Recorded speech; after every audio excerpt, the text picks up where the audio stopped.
They hosted a drive-in service with clergy from 8 different faith traditions. Then God sent a message of his own in the form of a rainbow. It wasn't raining over the church. The more integrated into the community our congregation becomes, the more our desire to grow becomes useful to our rainbow giving God. Where does it hurt? How can we help? Who knows what's next? When people ask for our help, they don't realize that we're not a great big church. We just smile because we know we serve a great big God. That's it. Thank you, Nancy.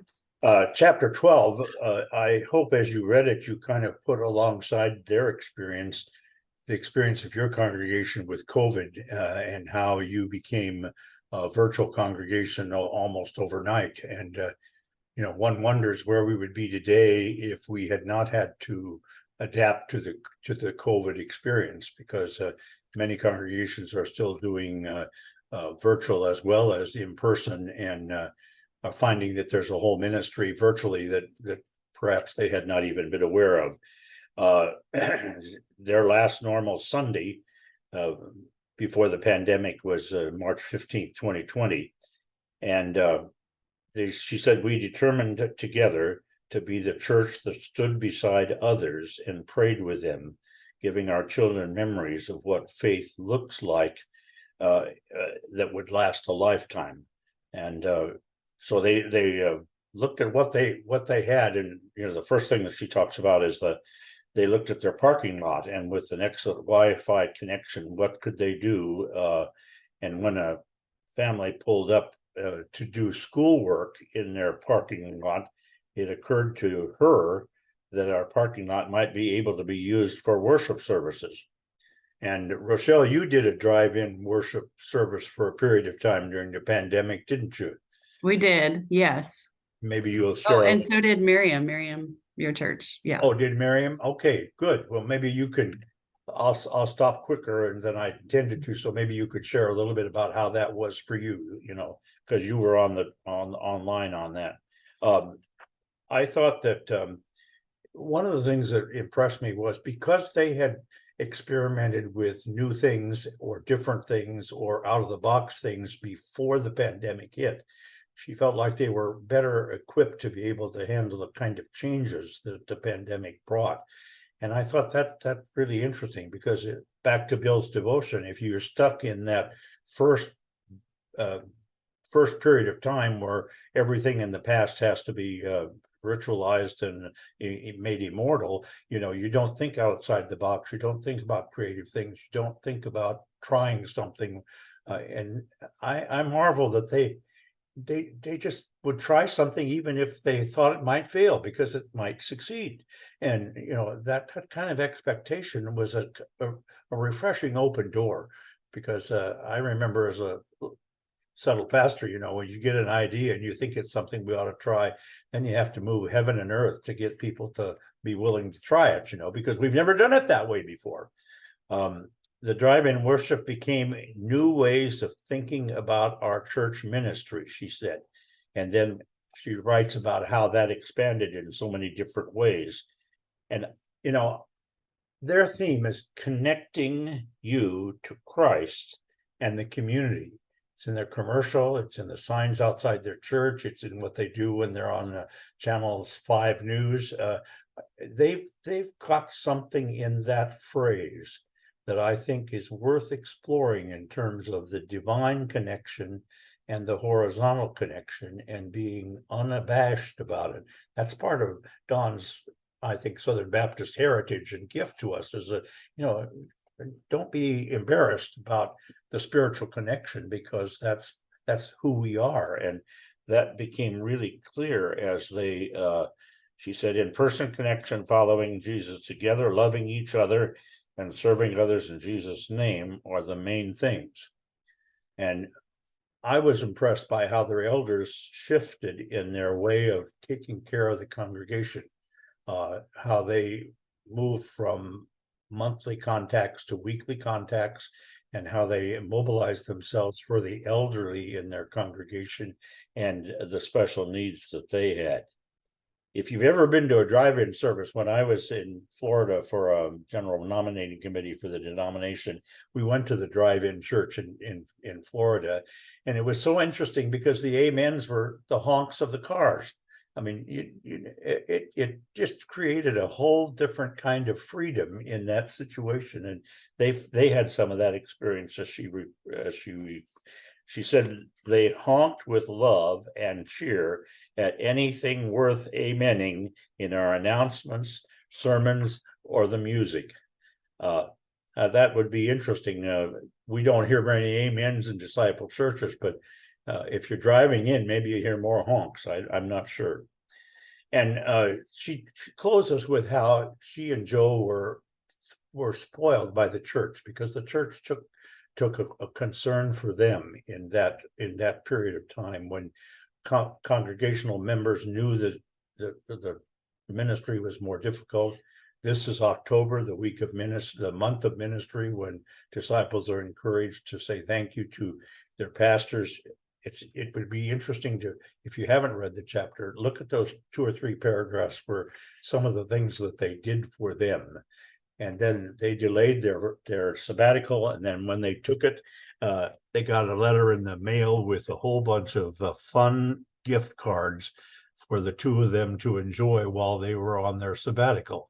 Another evidence of the congregation acknowledging their love and care for them. And I think that's a reflection of the love and care that Joe had for the congregation. So, Rochelle, Miriam, we're not primed for this, but do you want to say something about your driving experience?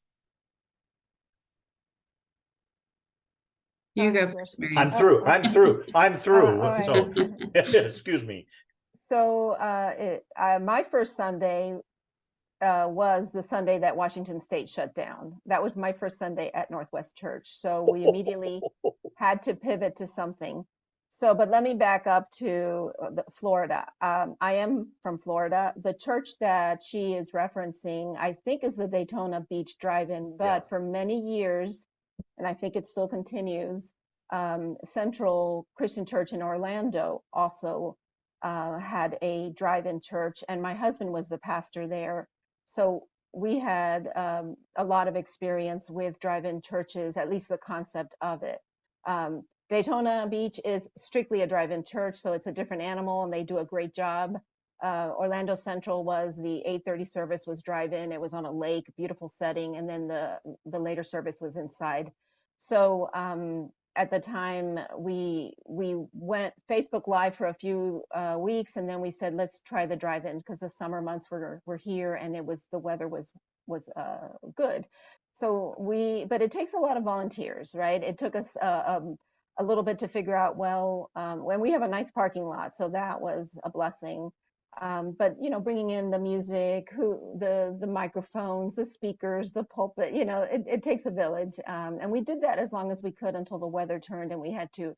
By then, we were able to go back in the sanctuary with mass and the distancing and so forth. But to be able to pivot and to be a new pastor, that was that was so much. There was so much energy. In fact, my installation. Sandy came, and because it was outside, we were able to do the installation, and it was during the service. And I think she said that was her first installation in a drive-in church. So, a first for everything. And the energy was there. But I have to say that by the time we went back into the sanctuary, it was taking its toll. We're a small congregation, right? So it was taking its toll. It takes a lot of volunteers, but it taught the congregation that yes, it's possible to do something different. And then I noticed as the pastor that once we went back in, even though we weren't back to normal, whatever that was, because I didn't know it, this was a new congregation, I noticed that the energy shifted. I felt a different energy when they went back in. And we could talk about that, but I noticed that once they went back into the building, it was maybe trying to do business as usual when that was impossible. And that energy the honking of the horns, as you mentioned, Marvin, the singing. You know, we received communion as people came in. We gave them, you know, in their car. They gave their offerings as they left. You know, it was we had such a nice thing going, and had this been a different climate, I would have continued it. So. Thanks, Miriam. Would you send those links to those two churches to me so I could send that out to everybody with our final set of resources? I could. I guess it would just be a website. Yeah, that would be helpful. Good. Rochelle, what was your experience in Sumner? Yeah, well, we also looked to the Florida church for just kind of inspiration and just to see how the nuts and bolts of how they were doing it. And I would say like my church situation was different. Like we'd had a bit of conflict right before COVID, and some of the, I would say, not healthy church leadership that left. The gatekeepers were gone. And so it was sort of like this dual opportunity. Like we don't have these folks who are, you know, seem to always be opposed to anything we try to do different. We're gone. And then we had the opportunity of COVID to really try something different. And I'm very blessed with a husband who's technologically minded as well as a pianist. So figuring out the things like the sound and how you broadcast and what you can do and what you can't do, because I don't know any of that. So they're really the ones that set that up. And Miriam, we have like this covered walkway that, I mean, it was just perfect. Like there's a door that goes into the sanctuary right where the piano is. So we didn't have to like do anything with the piano. We could hear the piano. The pianist could hear us. We were mic'd, and then we would be mic'd in the sanctuary so he could hear what we were saying and doing out there. But when the weather changed, we brought out a heater, and I would just wear, like, I wore my winter coat and my like snow boots and my mittens and a hat. It was so different, and it was so good. And it was, we were never a huge gathering, but it was that opportunity at a time when people just really couldn't get out and do things. And we had one person who was going through cancer treatments and stuff where they actually could come, feel safe, worship, see each other.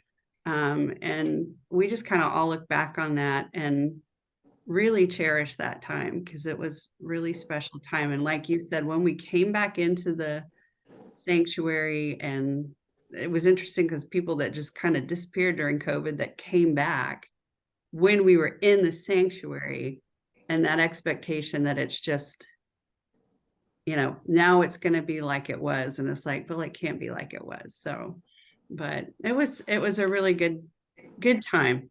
I really cherish it. So.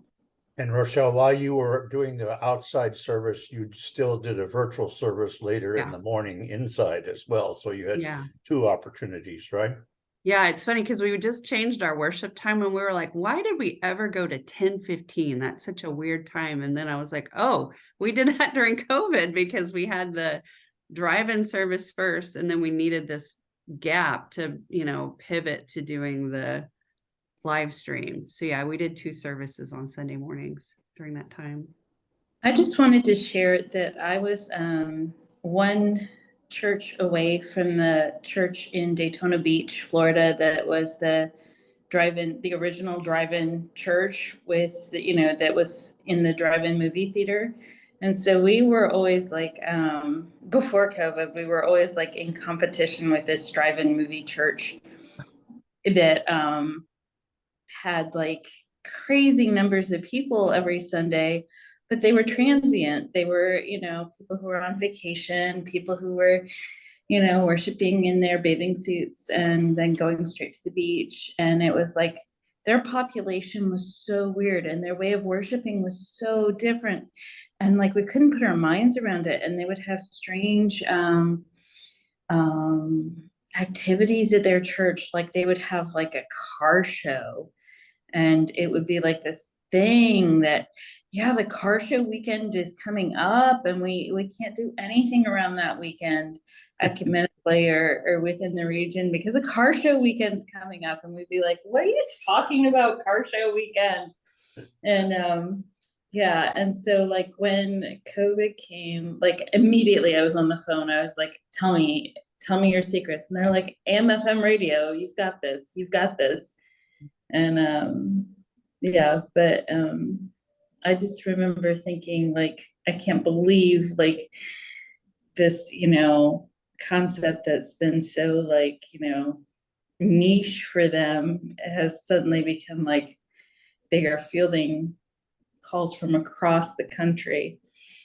And everybody's doing it now. And it was just such a strange experience to watch them become like this hub of, I mean, I remember like in seminary talking about, oh yeah, I know that congregation. They're right there. And here we were all of a sudden, a couple years later being like the touch point for the world because everybody needed this information. It wasn't that many years ago that they took the boxes, because everybody would put the sound, the little things that you have at the drive-in movie theater that you put in the window. And that was like a big thing for them when they lost the ability to put the drive-in movie theater speakers in the car. That was like that was like their version of, but my grandmother gave the drive-in movie theater speaker. So yeah, chapter 13 was entitled Surprised to Thrive. And it's sort of that chapter that's about like once they achieved everything and got to the point where it was in place, then it's sort of the now what kind of thing. And it says the question amongst their leadership was, how will we grow? How will we love? How will we serve? How will we keep changing to follow Jesus more closely so the Holy Spirit can keep flowing through us? And the 3 points that they came up with moving forward was to make sure that they were doing intentional discipling, widening their welcome, and deepening our community connections. And she talked about some of the, she kind of touches on the nuns, but I think the experience of the nuns in West Texas is different from the experience of the nuns in the Pacific Northwest. But she touches on that a little bit and talked about how you can't assume biblical literacy among most people. And so she kind of identifies that as kind of the nuns thing. I think it's a little more deeper than just biblical literacy, but for the purposes of their context and her writing, she talks about how they address that with the expectation that people would engage in personal Bible reading on their own. They have a Bible reading plan. And they expect you memorization of scripture, which is definitely a Texas thing.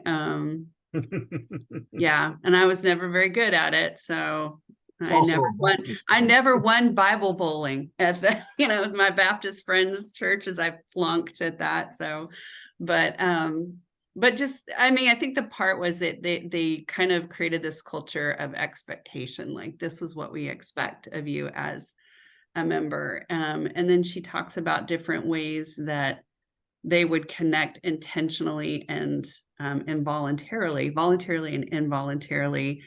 Some of that was like you would be connected by contact through your shepherd or your elder who was your shepherd. And some of it was more intentional or purposeful connecting through activities and things in the church. And of course, they do so much connecting in their community, which again is a part of their DNA and the expectation that people are going to connect in some of those ways. And then she talked about some of the what happened with the George Floyd protests and how, as a church, they kind of participated in some of the protests there in Odessa and did the anti-racism tour, which was kind of interesting. Like the person who had the history of the flats and what that had meant. And so connecting their community. And it was interesting, like thinking about how she described her church when we talked with her last week, and then in the book saying like they do have some diversity coming in because of the trust, I guess, that's built with their witness to their community about anti-racism and some of the work that they're doing. And then she says hyper local, when we focus on connecting, it's the way we roll. We are learning more and more about how to share the gospel in meaningful ways with our neighbors. And I think that's it. Yeah. Thanks, Rochelle. Yeah, And you're welcome. we're going to move into the main thrust that we as planners thought would be to take now until 5 after 11, which would be 35 minutes.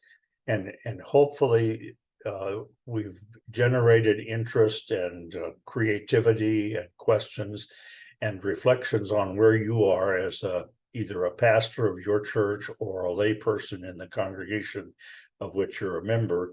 And we wanted to suggest that this kind of be a step outside the door in a way to begin to think about how can all of this have some kind of influence, impact, and encouragement to the congregation that you're a part. And so we hope that at 5 after 11, you'll have some kind of design maybe written down, not a full-fledged thing because we can't do that, but there are some questions. Are we in similar spaces like Connections is one question. What are our two greatest challenges today is another way to get into that.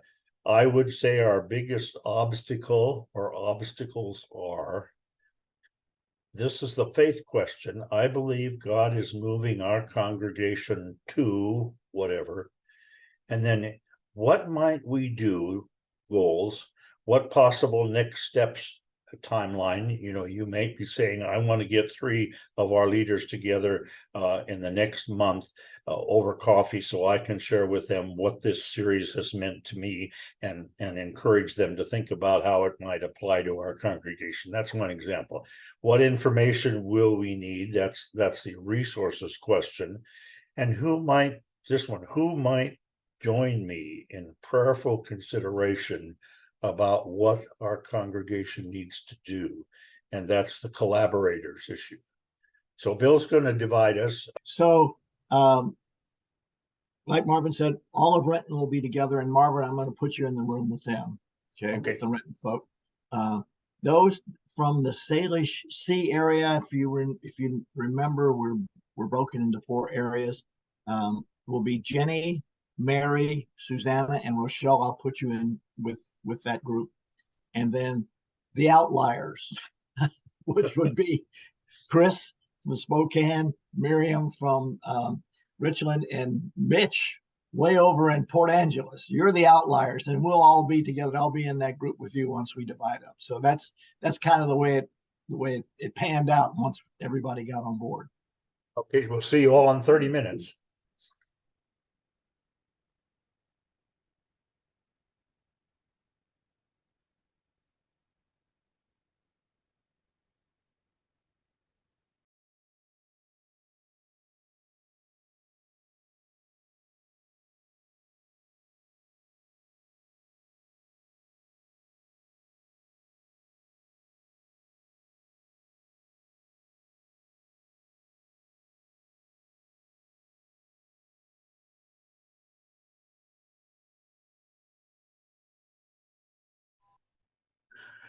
We could have used more time, but we did have a generous amount of time, and I hope there was some good feedback and some good brainstorming in the various groups. So let's do some sharing now and see what we've heard. And this is kind of just to get the sense of where the Spirit is moving with our whole group and with some specific congregations. And Cynthia, will you share first from the group that was United Christian, how many were in the group, and then some of what you heard, please? Yeah, I think there are 5 from our congregation here today. Is that right? And then Marvin was with us as well. We had a good conversation. I think it's really powerful for us to have a number of people participating. So we were talking about being prepared for something new and different, and how we continue to do that, and what are some of the positives that we see right now. We still look back to our experiences with the God's Doors Are Open to All doors, and things that happened with that several years ago, but how that has been a way that we're known in our community. And also we noticed connection with a large AA group that meets in our space, that comes there partially because of our clear inclusivity. And they feel, people who might not generally feel comfortable meeting in a church sanctuary for that kind of meeting feels comfortable in our space. And occasionally we have people that then participate with us in other ways. Obstacles and challenges. A couple of things that were mentioned were just having enough people on an ongoing basis who are willing and able to do the things that need done on a Sunday morning, for instance, just getting coverage for all the tasks, and that is really a challenge for us. And then a sense of struggle within the congregation. We had some conflict earlier in the year, and we're working our way through that, but there's a little of that still present. And at the same time, we're seeing lots of new visitors, and some of those folks are staying. They're very diverse folks who are coming, and how that enriches our congregation so much. So we've talked about what God might be moving us toward. I thought one of the great things that was mentioned was about being kind to ourselves. That I think we may compare ourselves to churches that are larger, that have different kinds of gifts and abilities than we do, and need to recognize that folks are committed and doing good work and faithful and all of that. And then I think a surprising part of the conversation to me was a lot of interest in looking at the possibility of renaming the church. And I think that's a big deal, but recognizing that United Christian Church was really important as a name for the church decades ago, when two denominations united to form the congregation. But it doesn't necessarily speak to people that aren't already there. It's not meaningful, and in fact may make people feel kind of excluded, that it's a kind of closed community. So that's one of the things we'll be looking at. We're looking at using some of our reflections from this book, this study, along with some other things for some gatherings, hopefully with the whole congregation, sort of after church kind of things, moving us forward to make some decisions and begin some new ministries and possibilities. So that's where we are. They also mentioned that their little pantry has been a great connection to the community. And it's been called upon by lots of folks in the neighborhood, and both to receive and also to give, to replenish. Bill, who's going to report from your group? Well, that will be me, but then I will open it up to the others in the group, because I didn't ask for a volunteer, but I did take a few notes. So, talking about, well, let me first say that in the group that I was in, there was Chris Snow from North Hill Christian Church in Spokane, Miriam Gentle from Richland United Protestant Church in Richland, and Mitch Becker from Port Angeles Christian Church, First Christian Church, Port Angeles. So really in disparate places and somewhat similar, but also different dynamics in the three congregations.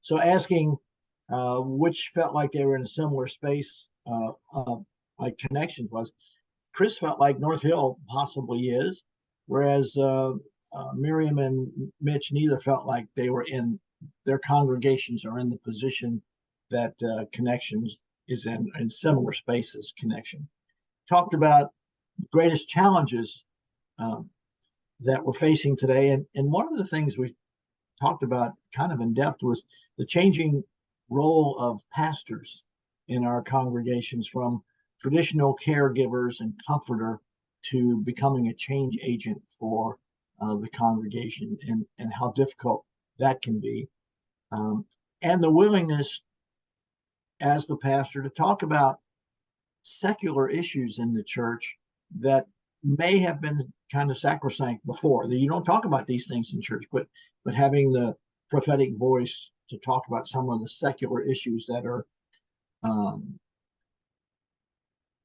creating blights on our culture, let's put it that way, and the willingness to plant the seeds of change and ideas. So it seems like in the congregation that if you're acting as change agent, it seems like the ideas for change are not coming just from you, but they're kind of grassroots coming from the congregation. Some of the challenges that we touched upon were reimagining how we're able to use the church space that's available, or repurposing church space through an intentional discernment process, or whether you even want to stay in the same space.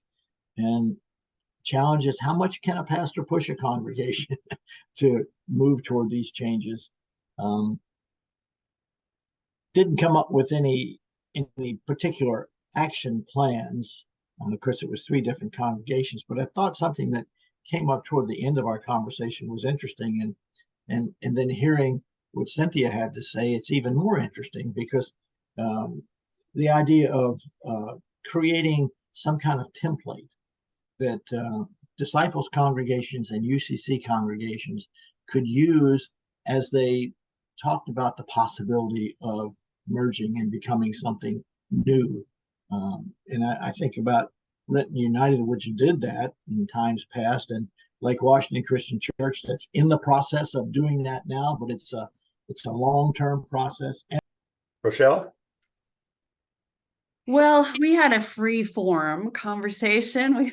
We started with the questions, and that just kind of led us in just an open discussion, I think, with different ideas. And I was with, okay, let me see if I can get it right. Mary from Queen Anne, and Susanna from Journey, and Jenny from Bellingham, First Bellingham, and then myself at Sumner. So some different types of congregations, different tenures in our past, how long we've been in our churches and whatnot. One of the things, it seems like we have, at least from the pastoral leadership, lots of energy for things. There's some really great ideas floating around out there, and some recognition of the cultural needs, or where we are as a culture, kind of with the need to reach people beyond just traditional Sunday morning worship and those types of things. There's also a real thing with structures, churches, leadership, either overtly or subconsciously being adverse to change and to newer ideas, or not understanding, like in one case, a sermon series based on, popular movie right now, but a movie that doesn't speak to a certain generation. The challenges of, like, for this person, that's their generation, but it's not the 80-year-old's generation. So they don't understand it. They don't think it's worthwhile. And then and just the systems that we deal with, and when we're not as, I don't know, blessed, lucky, whatever, to have the lay leadership in a place where they're open for that change. So that's a challenge for people. And then kind of another thing we talked about was culturally, and I was thinking about the lady that was with us from Tennessee, and she said something like, our church is like a hair's breadth away from ripping each other's throats out, or something like that. Like, politically, just the divide in our politics and our culture, and how that makes us fearful to put out new things, because we're afraid, what if we don't do it right? And what if we don't and it upsets a person or a whole group. So just some of those challenges of maybe being in a church or a system that's not quite primed for change. So I'd say that was the big takeaway from our group. Put this down on Facebook. There is a Breakthrough Buddies page that Dawn has created. You can sign on to that. You will get notices there. Yesterday, there was a response from her to somebody else who raised a question. It's an open page, Breakthrough Buddies. And you can just put that in your search on your Facebook, and you can sign up to be a buddy. And, that's another place where ideas are floating by, and it may be something you want to latch on to, or it may be something that you want to share in the future. So mark that down. Again, now, is there any last minute comments or something? We will just take a couple of minutes and then we'll have our closing affirmation and blessing. Any other questions, Bill? Oh, I might be getting ahead of what you're doing, Marvin, but I wanted to say how much I appreciate Marvin's efforts to get this whole thing going. And in the evaluation, be sure and be specific and say what you think the region can offer, that you won't have it if the region didn't do it. And that might even be some connection with some of our general units where the region might contract with Disciples Church Extension for certain specific things. I don't know what I'm talking about, but there's other resources that the region can capitalize on and can bring them to us. And with electronic stuff like this, it's really great because it can happen fairly easily. Okay. All right. Well, we just have to. Can I piggyback on that, Marvin? I'm sorry. You can. Sure. Okay. Those of you that are thinking about doing some kind of building renovation or changes to your building structures or anything, DCEF has a gentleman named Jim Michael, who is phenomenal and can give you very wise counsel at no cost on how to affect those kinds of changes. So he has been working very closely with the folks in Glenwood as they've gone through the whole process of trying to figure out what to do about the lodge. And he was very helpful to them when they were initially trying to figure out where do we go from here. So as you consider things with your building or your property, don't forget there's a resource out there that can be very helpful. Bill, would you send that connection to me, and I'll send that out in our last mailing to everybody so they can have the link. Would you do that, Bill? Okay. Yep. Okay, so take a moment, and we've had a full hour and a half. We've had a really generous gift in 5 weeks of being together. We are the church, committed in our personal allegiance and discipleship to Jesus Christ and the followers of the way. We're part of more than a local congregation. We're part of the disciples in the Northwest, the Northern West region, and our general church life and the United Church of Christ and other affiliations.